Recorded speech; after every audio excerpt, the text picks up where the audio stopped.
कड़ाके की ठंड में बिना अलाव को जिंदगी जीने को मजबूर हैं इस मलिन बस्ती के लोग। मैं हूं तेज बहादुर कुंज और आप देख रहे हैं भारतीय दुआ प्रहरी। आज हम उत्तर प्रदेश के प्रयागराज जिले में यमुना ब्रिज के पास एक मलिन बस्ती में आए हुए हैं, जहां पर जिंदगी इतनी दूभर है कि आपका दिल पसीज जाएगा।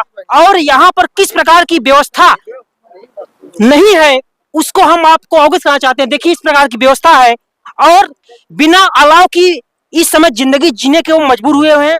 उनको किस प्रकार की सुविधा हो रही है, आप हम आइए उनको रूबरू कराते हैं। भैया बताइए। धन्यवाद सर आपका, आप आए, आपका स्वागत है, दिल से अभिनंदन है सर। यहाँ सबसे बहुत बड़ी समस्या यहाँ हमारी बहन बेटी एकदम खुले में शौचालय, मोबाइल टॉयलेट आता है, एक एक दो महीना रहता है। इतनी बड़ी जनसंख्या, एक दिन में गंदा हो जाता है, एक एक दो महीने वो खड़ा रहता है। बताइए कौन उसमें यूज करेगा, समझ। तो हमें ऐसी व्यवस्था दी जाए बहन बेटी के लिए कि बार बार आपको भी कष्ट ना हो, हम भी आपको कष्ट ना दें। हमेशा के लिए कुछ ऐसी व्यवस्था कर दीजिए ताकि हम आपके लिए जब तक जिए, जब तक रहे, हमारी बस्ती आपका गुण गाए। दूसरी व्यवस्था, एक दिन बारिश होती है तो एक महीना इस बस्ती में कीचड़ रहता है सर। यही कीटगंज प्रयागराज में समझ लीजिए, झोपड़पट्टी इतनी ज्यादा हमारी बहन बेटी समझ लीजिए। कुछ लोगों तो झल से और टेंशन से, यही व्यवस्था के कारण, गरीबी के कारण खुदकुशी भी कर चुके हैं कि हमारे घर में कुछ नहीं है, ये नहीं है। सर जब कुछ नहीं रहेगा तो क्या करेगा इंसान, आप बताइए। हमारी समस्या ये है, हम आपसे सबसे पहले कहते हैं कि शौचालय जरूर होना चाहिए।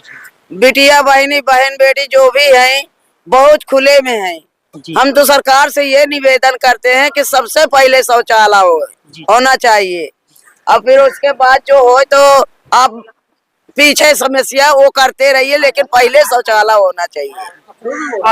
अभी ठंड इतनी ज्यादा है कि यहाँ व्यवस्था नहीं है। आग तापने के लिए अलाव की व्यवस्था जरूर होना चाहिए। सरकार को यहाँ पे लकड़ी की व्यवस्था करना चाहिए। हर छोटे छोटे बच्चे हैं जिनसे जाड़ा से दिक्कत हो जाती है, तो भाई हॉस्पिटल जाते हैं। इतना हम लोग के पास पैसा भी नहीं है कि उनका इलाज करा सकें। और दूसरी बात जो ये बता रही हैं यहाँ पे टॉयलेट की, वो तो महत्वपूर्ण सबसे सर्वश्रेष्ठ ये चीज है, वो सबसे ज्यादा होना चाहिए। आप क्या कहना चाहते हैं?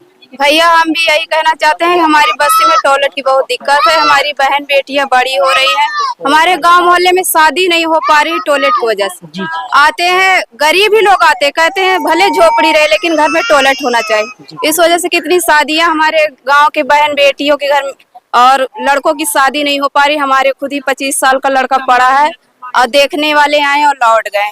इसलिए हम आप लोग से विनती करते हैं कि आप लोग से जो हो सके तो टॉयलेट की सुविधा पहले बनाइए। धन्यवाद।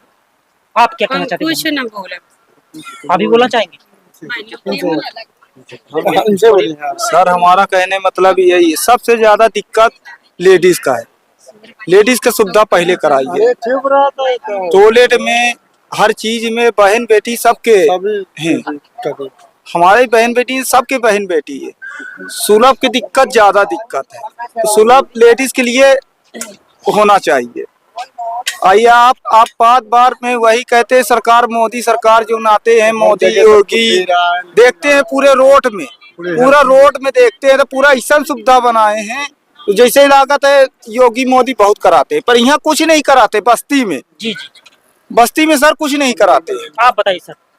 सर हमारी यही विनती है कि यहाँ टॉयलेट बन जाए और बच्चों की शिक्षा सही हो, रोजगार मिले और हम लोग को बढ़िया, जैसे सब पूरे भारतवर्ष में सरकार बना रही सबकी व्यवस्थाएं, उसी तरीके हम लोग को व्यवस्था दी जाए। हम लोग भी हिंदू हैं और हम लोग भी भारतीय हैं, तो हम लोग को जो सबको हक मिला है वो हम लोग को भी हक मिला है। हम लोग बाल बच्चों, ऐसे हम लोग की जिंदगी चल रही है कूड़े कचरे में, तो हम लोग का यही प्रयास है कि हम लोग जो आने वाली जनरेशन है वो अच्छी जिंदगी जिए। आप बताइए। हाँ, यही हमारा भी कहना है कि शौचालय के लिए बहुत तकलीफ है। समझ लीजिए सभी बहन भाई के सभी की दिक्कत है, समझ लीजिए महिलाएं को। यही हम लोग चाहते हैं। और थोड़ा से हमारे लिए पानी नहीं बरसता, पूरा कीचड़ उचड़ हो जाता है, सब अंदर रहते, समझ लीजिए बहुत सी समस्या है, समझ लीजिए सब। ठीक है, ये कौन सी बात। अब दोस्तों हम आपको बताना चाहते हैं कि इनकी मूल समस्या है कि यहाँ पर अलाव की व्यवस्था के साथ साथ शौचालय की व्यवस्था हो जाए तो कम से कम सामान्य जिंदगी भी इनकी चल सके, जिसके वजह से तमाम प्रकार की समस्याएं इनको जकड़ ली हैं। अब उसको कैसे उबारे, ये माननीय योगी जी से और मोदी जी से भाई साहब गुजारिश कर रहे हैं कि इसको तत्काल इस पर विकास की रोशनी डाली जाए ताकि यहाँ पर व्यवस्था हो सके और लोग अपनी जिंदगी को सामान्य ढंग से जी लें। बहुत बहुत शुक्रिया। जय हिंद, जय भारत।